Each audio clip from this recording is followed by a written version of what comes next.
Celtic Badass of the Week showcases a person of Celtic heritage each week.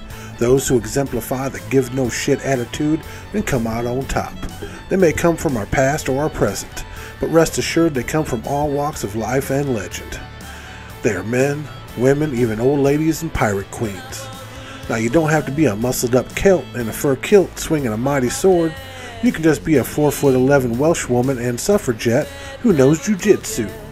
Now most of these badasses are all too real, and while some of these are only legend, they're badass legends. The only prerequisite is Celtic blood and badassedness. This week's Celtic badass, Brian Boru, High King of Ireland. Celtic Ireland in the early 10th century had more kingdoms and sub-kingdoms than a dog has fleas, and they were involved in dynastic struggles, feuds, rivalries, and shifting alliances. The 5 principal kingdoms from north to south were Ulster, Meath, Connaught in the west, Leinster in the southeast, and Munster in the southwest. To make things even more complicated, from the 790s Ireland was inundated by Viking raids. Yeah, those Scandinavian bastards raided Ireland too, and in due time led to permanent settlements and red-haired babies. The Norse took control of Dublin in 841, and other Viking settlements included Waterford, Wexford, Cork, and Limerick. Norse warriors would frequently take up military service with rival Irish kings as mercenaries, just so they could fight. But now you know where the Irish get that trait from. Now I guess the idea of being a farmer just wasn't appealing to many of them. The concept of a High King of all of Ireland had developed at some uncertain date, but most certainly out of a necessity to consolidate power to answer the problem of the Norse invaders. And even though Ireland had become a Christian land after St. Patrick and other missionaries converted it to Christianity from about the 5th century on, pagan traditions clung tightly to the High Kingship. Now the High King was more of a symbolic figure than a national ruler, and that was of course until our badass Brian came along. Now he was considered the consort of the goddess of love and war in Ireland, Meath. Traditionally, the High King was crowned at the prehistoric hill fort at Tara, where an ancient standing stone called the Fleas, or Stone of Destiny, was said to cry out when the true king touched it, with a shriek that could be heard all over the country. Now, the greatest of all the Irish High Kings, famed in saga and legend, was Brian Boru, or Brian of the Tributes.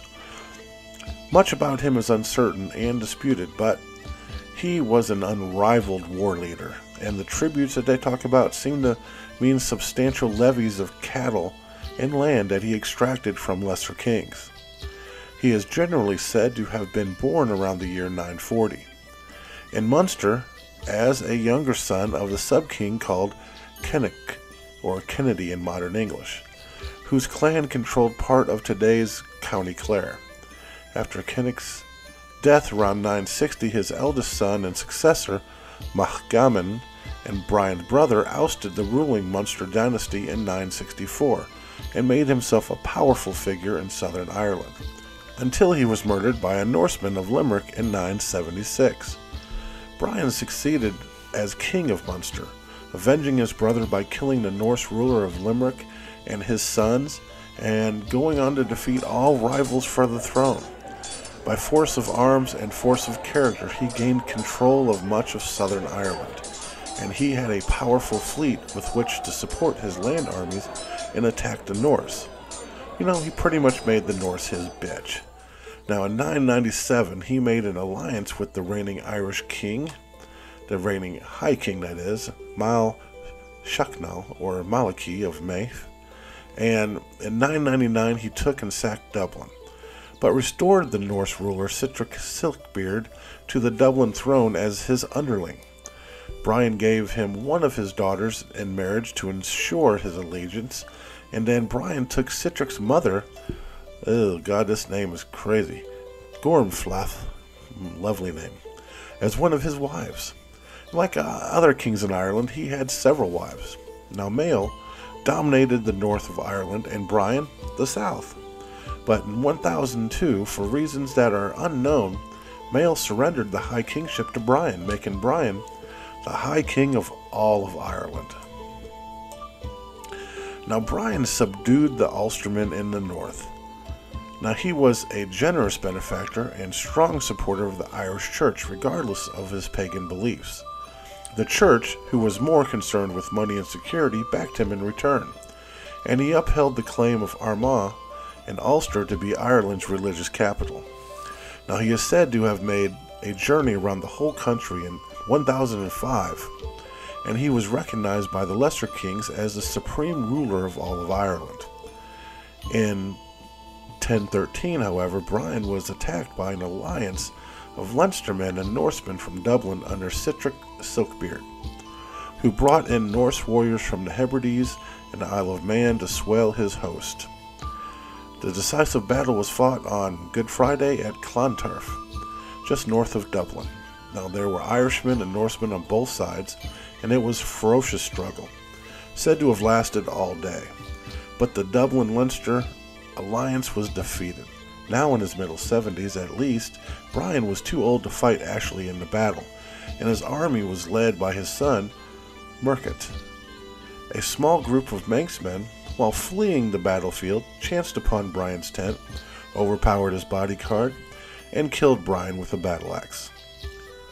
Now it is said in the Norse Njal saga that the men of Ireland will suffer a great grief, that they will never grow old in the minds of men. Now, Brian's body was taken to Armagh and buried there at St. Patrick's Cathedral, and Mael now took back the High Kingship. Brian's son, by Gormflath, Connaught, later ruled Munster until his death in 1064. And Brian's descendants, the O'Briens, were powerful figures in Ireland for many centuries to come. That's the mark of a true badass, leaving a badass legacy.